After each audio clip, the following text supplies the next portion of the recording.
जहाँ दुर्घटना हुआ एयरपोर्ट के बगल में हॉस्पिटल।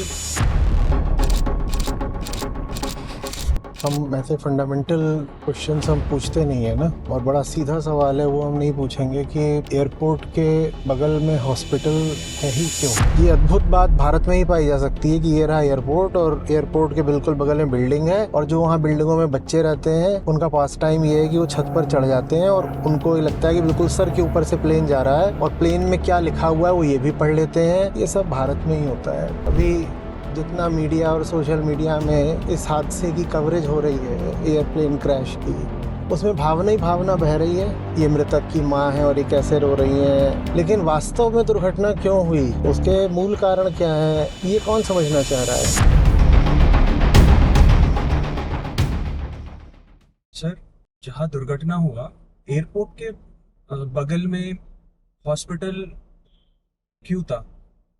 ऐसा अलाउड है? या अगर हॉस्पिटल नहीं होता तो अ, इतना ये सीरियस अच्छा नहीं है होता ये? सवाल, लेकिन हम ऐसे फंडामेंटल क्वेश्चंस हम पूछते नहीं है ना।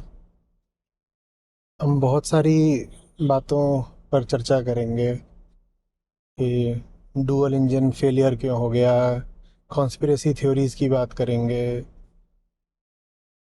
लेकिन एक बहुत छोटा सा और बड़ा सीधा सवाल है वो हम नहीं पूछेंगे कि एयरपोर्ट के बगल में हॉस्पिटल है ही क्यों। दुनिया के किसी भी देश में, भारत में भी, ये अलाउड ही नहीं होता कि एयरपोर्ट की जो बाउंड्री वॉल है वहाँ से एक हॉस्पिटल शुरू हो जाता हो। हॉस्पिटल को जो रिस्क्स हैं एयरपोर्ट के बगल में होने के, तो बहुत जाहिर एकदम ऑब्वियस बात है ना।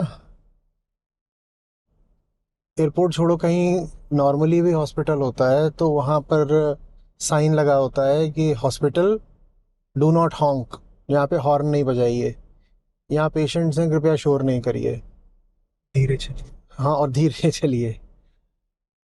जो एक एयरक्राफ्ट होता है ना, जो टेक ऑफ कर रहा होता है, लैंड कर रहा होता है, वो 120 से 150 डेसिबल तक का शोर पैदा करता है।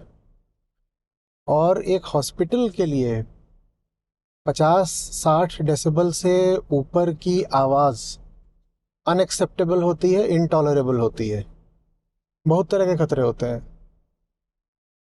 वहाँ पर। प्रेसिशन सर्जरीज हो रही होती हैं, वो डिस्टर्ब हो जाएंगी।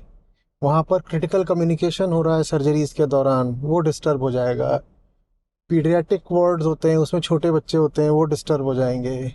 जेरियाट्रिक वार्ड्स होते हैं जिसमें बूढ़े लोग होते हैं, वो डिस्टर्ब हो जाएंगे।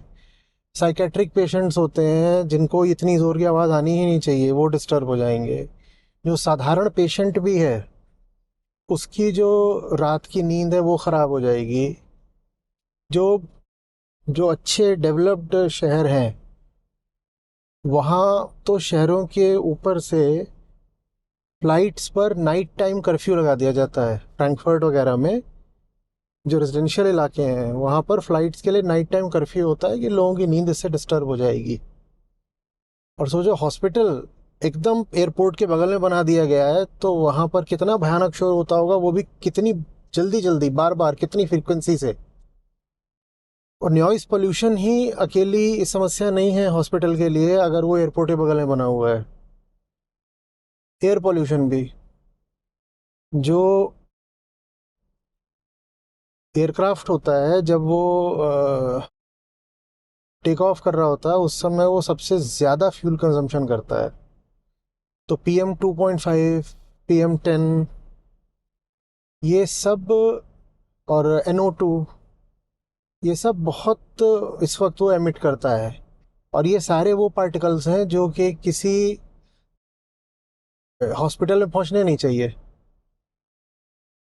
जो तुम्हारी CT स्कैन और MRI की मशीन्स होती हैं ना, ये सुपर सेंसिटिव होती हैं। अगर इनमें हवाई जहाज़ का वाइब्रेशन पहुंच रहा है तो ये मशीनें रॉन्ग आउटपुट दे सकती हैं। इतना ही नहीं, इन मशीनों को बार बार रिकैलिब्रेट करना पड़ेगा। हॉस्पिटल के पास तो एयरपोर्ट का होना बहुत ही घातक बात है।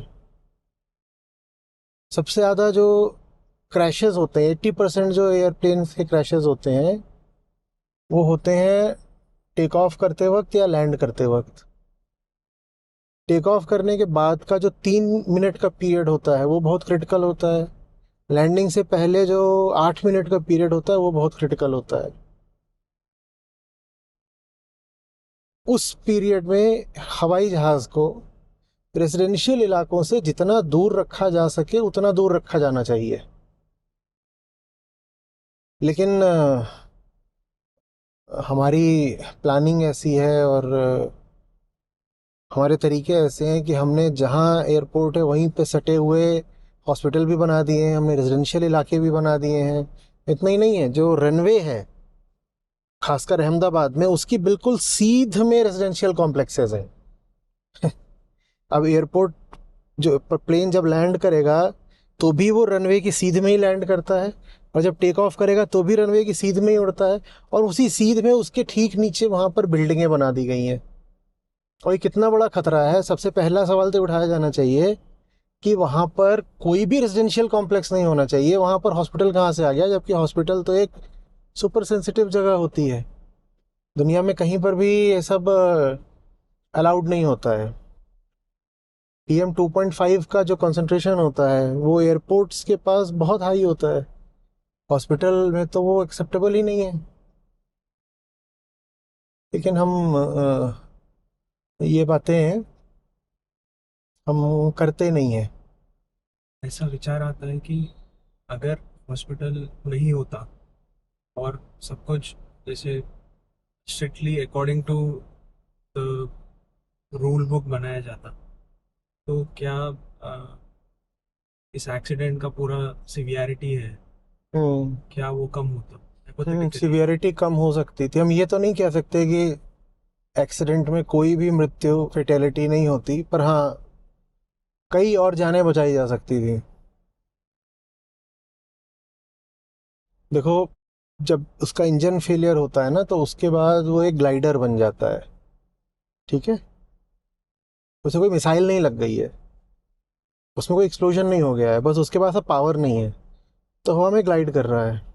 वो अभी भी सेफली लैंड कर सकता है, और इसीलिए दुनिया भर में नियम है कि एयरपोर्ट्स से दूर रखो आबादी को और खाली जगहें रखो एयरपोर्ट के पास।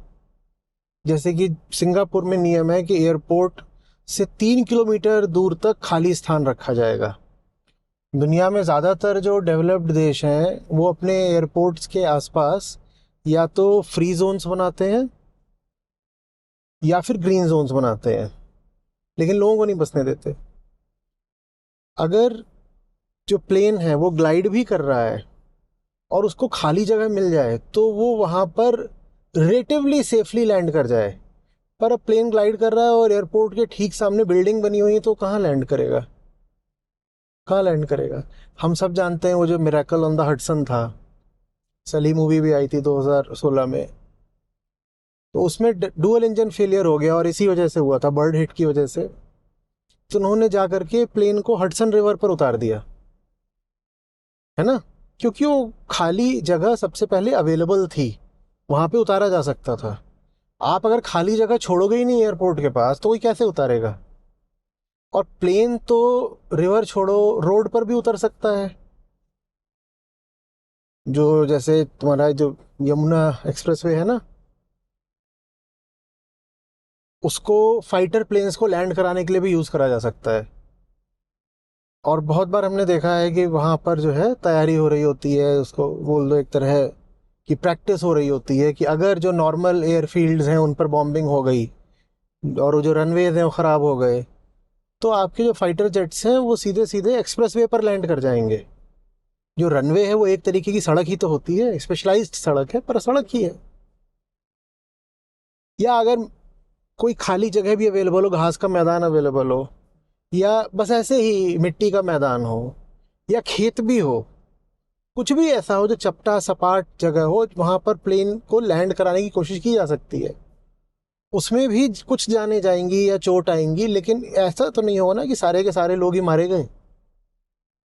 पर आप एयरपोर्ट के आसपास घनी बस्ती बसा दोगे, और ठीक उस जगह आप घनी बस्ती बसा रहे हो जहां पर क्रैश होने की संभावना सबसे ज़्यादा है, तो ये तो फिर आप मौत के साथ ही खेल रहे हो। प्लेन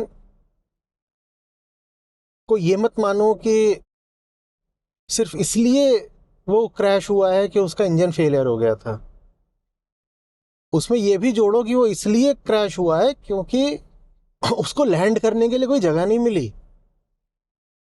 वो ज़रा सा उठा है और उसके बाद वहाँ पर ह्यूज कंक्रीट स्ट्रक्चर्स खड़े हुए हैं, वो कहाँ पे लैंड करे? रनवे की बिल्कुल सीध में रेजिडेंशियल बिल्डिंग्स हैं, वो प्लेन कहाँ पर लैंड करेगा?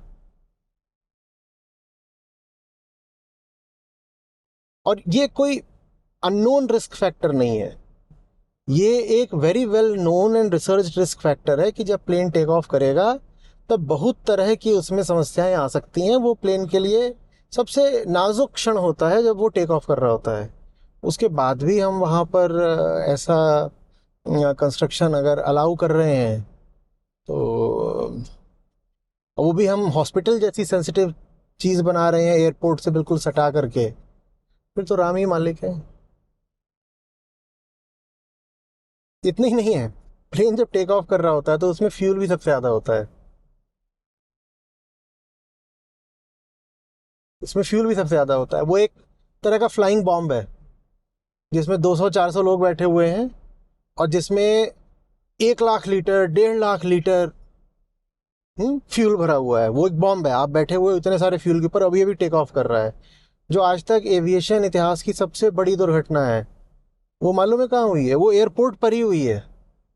केएलएम का एक जहाज़ था, 1977 की दुर्घटना है। केएलएम का एक जहाज़ था जिसने अभी अभी पूरा फ्यूल भरा था, और पैनाम का एक जहाज़ था, वो दोनों एक ही रनवे पर थे, कोहरा बहुत था, दिखाई नहीं दिया। पैनाम का जहाज़ बिना एटीसी के अप्रूवल के टेक ऑफ करने लग गया और वो जा कर के भिड़ गया पैनाम के जहाज़ से। उसने देख लिया था अंत में कि वो है, उसने उठने की भी कोशिश की लिफ्ट की, पर उसमें फ्यूल का वज़न इतना ज़्यादा है क्योंकि उसने अभी अभी एयरपोर्ट पे फ्यूल भरवाया है, उसमें फ्यूल का वज़न इतना ज़्यादा है कि वो उठ ही नहीं पाया।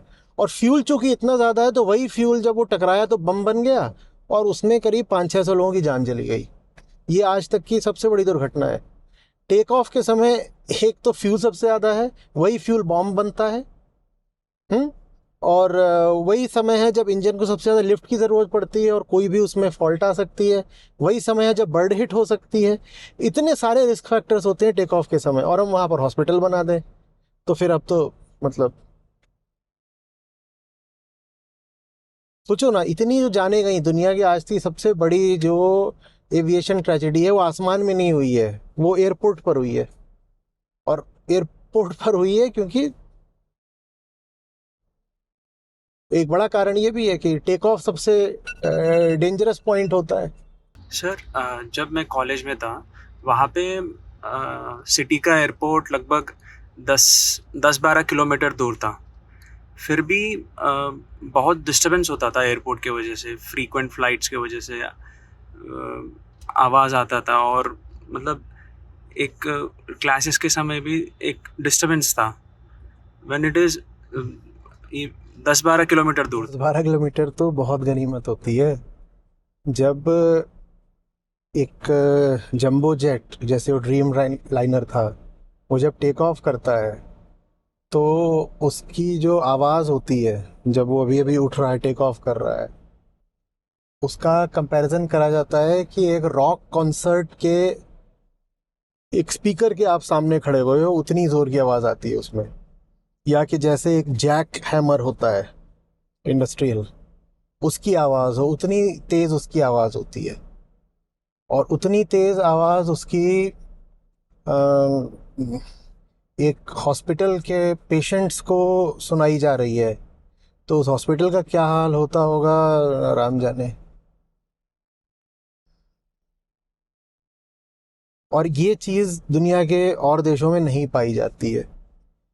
ये बहुत वहाँ पर क्लियर होता है कि एक एयरपोर्ट जो है वो बहुत एक सेंसिटिव एरिया होता है और एक वल्नरेबल प्लेस होता है कई तरीके से। टेररिस्ट अटैक भी एयरपोर्ट पर ही ज़्यादा होते हैं, पॉल्यूशन भी एयरपोर्ट पर ज़्यादा होता है, क्रैश का रिस्क भी एयरपोर्ट पर ज़्यादा होता है। बहुत तरीके का ट्रैफिक और एक्टिविटी भी एयरपोर्ट पर ज़्यादा होती है। तो चाहे वो रेजिडेंशियल प्लेसेस हों या स्कूल हों या कॉलेज हों या हॉस्पिटल हों, उनको एयरपोर्ट से दूर रखो। इतना ख्याल दुनिया के सभी देश कर लेते हैं। ये ये अद्भुत बात भारत में ही पाई जा सकती है कि ये रहा एयरपोर्ट और एयरपोर्ट के बिल्कुल बगल में बिल्डिंग है, और जो वहाँ बिल्डिंगों में बच्चे रहते हैं उनका पास टाइम ये है कि वो छत पर चढ़ जाते हैं और उनको ये लगता है कि बिल्कुल सर के ऊपर से प्लेन जा रहा है, और प्लेन में क्या लिखा हुआ है वो ये भी पढ़ लेते हैं। और ये उनके लिए रोज़ की बात हो गई है कि 120 150 डेसिबल की जो आवाज़ है वो दिन भर और रात भर उनके कानों में पड़ रही है। चाहे उन्हें पढ़ना हो, चाहे उन्हें सोना हो, चाहे उन्हें मौन थोड़ा शांति चाहिए हो, ये सब भारत में ही होता है। हम स्वीकार कर लेते हैं। कौन सवाल उठा रहा है? कोई नहीं।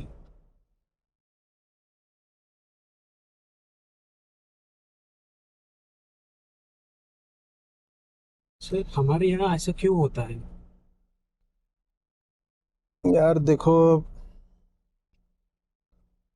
गरीबी और आबादी ये ना आदमी का आत्मसम्मान खा जाती हैं। हम्म। वरना जो लोग बिल्कुल एयरपोर्ट से सट कर रह रहे हैं, दिखाई बल्कि सुनाई तो उन्हें भी प्रतिपल दे रहा है कि वो कहाँ फंस गए हैं। हर 2 मिनट में भयानक तरीके से चीखती हुई फ्लाइट उनके ठीक सर के ऊपर से निकल जाती है, और 100 तरीके का पॉल्यूशन है। आ, लेकिन क्या करें, सरकारी महकमों में करप्शन इतना ज़्यादा है कि इस तरीके की कंस्ट्रक्शन को एनओसी मिल जाता है। वरना तो एआई और डीजीसीए इन सब के नॉर्म्स हैं कि इस तरह की चीज़ नहीं हो सकती है। आप के लिए रेजिडेंशियल कॉम्प्लेक्स वहाँ बनाना लगभग असंभव होना चाहिए, और अस्पताल तो बिल्कुल भी नहीं। और अभी भी इस तरह के कंस्ट्रक्शन चलते रहते हैं। ऊंची इमारतें तक बन जाती हैं एयरपोर्ट के पास। मेरे ख्याल से कलकत्ता में अभी 500 ऐसी इमारतें पाई गई जो कि एयरपोर्ट के बिल्कुल पास हैं और जिनकी ऊंचाई भी ज़्यादा है और मेजर सेफ्टी रिस्क है। तो ये सब ले दे करके होता तो इसीलिए है क्योंकि जब बात सर्वाइवल की आ जाती है ना, आप इतने सारे लोग हो गए हो और लिमिटेड रिसोर्सेज हैं। रिसोर्स में लैंड भी आता है। आप 150 करोड़ लोग हो गए हो, लैंड थोड़ा सा ही है, तो आप क्या करोगे? आप फिर आपको मरता क्या ना करता, आपको जो मिलता है, जितना मिलता है, जहाँ मिलता है, आप उसको बर्दाश्त कर लेते हो। करप्शन भी बहुत सारा संसाधनों की कमी की वजह से ही होता है ना। हर आदमी इसी भाव में जी रहा है कि अभी उसके पास कम है, कम है, संसाधन कम है, और लोग बहुत ज़्यादा हैं, आबादी बहुत ज़्यादा है, घर में भी बहुत ज़्यादा सदस्य हैं। तो फिर आदमी कहीं भी बसना बर्दाश्त कर लेता है, करना पड़ता है, मजबूरी हो जाती है। आदमी कहीं भी इलाज कराना बर्दाश्त कर लेता है। आदमी घूस खा करके किसी भी तरह का करप्शन करना बर्दाश्त कर लेता है। आत्मसम्मान को तो आबादी खा जाती है, गरीबी खा जाती है। जब तक हम अपने पुराने ढर्रों पर ही चलते रहेंगे, हम समझेंगे नहीं कि सही जीना, गरिमा, डिग्निटी के साथ जीना ज़्यादा ज़रूरी है किसी भी और कंसीडरेशन से। तब तक हम अपनी सुरक्षा, अपना आत्मसम्मान सब बेचना गवारा करते रहेंगे। हम्म। सर हमें लगता है कि ये जो एक्सीडेंट हुआ है ये एक आइसोलेटेड चीज़ है, लेकिन जैसे अभी समझ में आ रहा है कि सब कुछ एक दूसरे से कनेक्टेड है। सब कुछ ही जुड़ा हुआ है दूसरी चीज से। और इसीलिए जब आप किसी घटना का बड़ा आइसोलेटेड एनालिसिस करते हो तो उससे आपको कोई समाधान नहीं मिलने वाला ना। रूट कॉज तक तो आप पहुंचोगे ही नहीं। ये ऐसी सी बात है कि जैसे फल सड़ा हुआ है तो आपका सारा एनालिसिस बस उस डाल तक सिमट कर रह गया जिस पर फल लगा था। हम्म? फल अगर सड़ा हुआ है तो उसमें डाल का बहुत एनालिसिस करके आपको क्या मिल जाएगा। तो आपको जड़ तक जाना पड़ेगा ना, तब कोई बात पता चलेगी। आपको मिट्टी तक जाना पड़ेगा तब कोई बात पता चलेगी। हम जब भी पाते हैं कि हमारा कोई फल सड़ा निकला तो हम बहुत एनालिसिस करते हैं, तो डाल का कर लेते हैं, कई बार तो डाल का भी नहीं करते, तो उसी फल का कर लेते हैं कि इस फल में ही कोई खोट होगी, जड़ों में खोट आ गई है, मिट्टी में खोट आ गई है।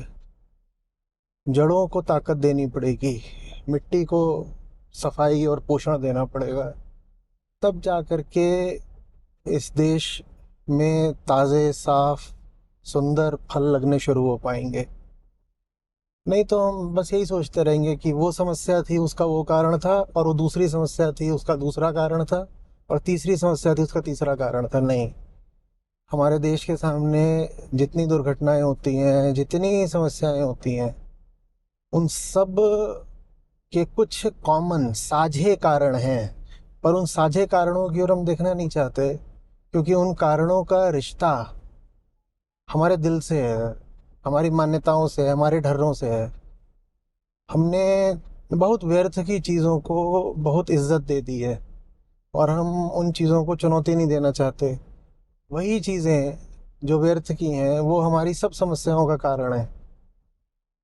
चाहे वो कोई एयरक्राफ्ट की दुर्घटना हो, चाहे वो समाज में कोई और गड़बड़ बढ़ रही हो वो बात हो, चाहे वो चुनावी धांधली हो, चाहे वो अर्थव्यवस्था की खोट हो, हम्म चाहे ये बात हो कि ओलंपिक्स में आपके मेडल क्यों नहीं आते, चाहे ये बात हो कि आप साइंस में इनोवेशन क्यों नहीं कर पाते, चाहे ये बात हो कि आपकी आर्ट्स क्यों इतना पिछड़ती जा रही हैं, आपके पेटेंट्स कहाँ हैं, आपके ट्रेडमार्क्स कहाँ हैं, एआई में आपकी कोई जगह क्यों नहीं है।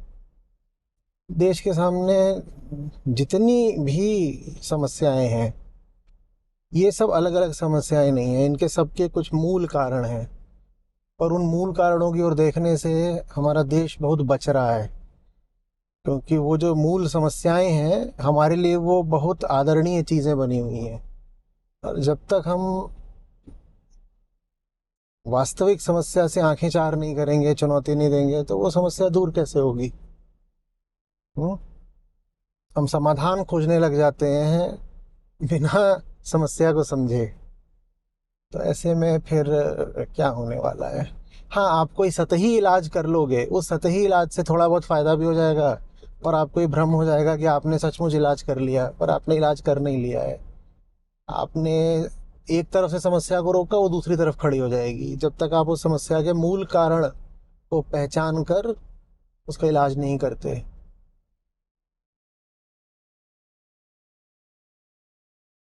बड़ी से बड़ी समस्या ये है कि हम चीज़ों को समझना नहीं चाहते। हमारे लिए समझदारी से बड़ी चीज़ है हमारे पूर्वाग्रह, हमारी मान्यता। अगर हमें दिखाई देता है कि कोई चीज़ अगर हमने समझी तो उससे हमारी कोई मान्यता, कोई विश्वास टूटेगा, तो हम पहले ही समझने से इनकार कर देते हैं। हमको दिखाई देता है कि हमने थोड़ा भी बात की गहराई में अगर प्रवेश करा तो बात हमको किसी असुविधाजनक बिंदु तक ले जाएगी, तो हम उस बात को शुरू ही नहीं होने देते। ये हमने कर रखा है, और इसी कारण हमारी समस्याएं बढ़ती जा रही हैं और हम किसी भी समस्या का अंतिम इलाज निकाल नहीं पा रहे हैं। इस देश को हिम्मत चाहिए, सच्चाई चाहिए। इस देश को समझदारी में जीने की आदत डालनी पड़ेगी। हमने भावना में जीने की आदत डाल ली है, हमारे लिए भावनाएं बहुत बड़ी चीज़ हो गई हैं। तथ्य कुछ हो, यथार्थ कुछ हो, हम कहते हैं साहब हम तो भावुक लोग हैं। भावना भी क्या है हम ये भी नहीं समझते।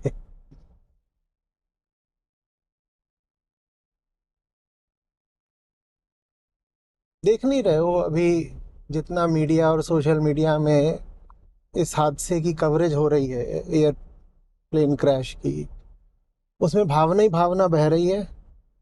वो बेचारे जो मृतक हैं उनके संबंधियों का पीछा किया जा रहा है और उनकी फुटेज डाली जा रही है कि देखिए ये मृतक की माँ है और ये कैसे रो रही हैं, ये मृतक के बच्चे हैं, ये पत्नी है, देखिए इनके क्या बुरा हाल है, ये सब चल रहा है। लेकिन वास्तव में दुर्घटना क्यों हुई, उसके मूल कारण क्या है, ये कौन समझना चाह रहा है। बल्कि लोग और झूठे कारण लेकर के खड़े हो रहे हैं। एक जगह तो कोई बोल रहा था कि शायद जो लोग प्लेन उड़ा रहे थे वो सुसाइडल थे। कैसी ये अपमानजनक बात है। कोई तमाम तरह की साजिशों की अटकल लगा रहा है, कोई कुछ कोई कुछ। इंसान वो है जो जिज्ञासा करे और समझना चाहे। हम्म। जो जिज्ञासा नहीं कर सकता, जो समझ नहीं सकता, उसमें और जानवर में क्या अंतर है। जो अपनी भावनाओं का, अपने मतों का, अपने पूर्वाग्रहों का गुलाम है, वो अपने आप को मनुष्य कैसे बोल सकता है। जिसे सवालों से डर लगता हो वो आदमी कैसा है।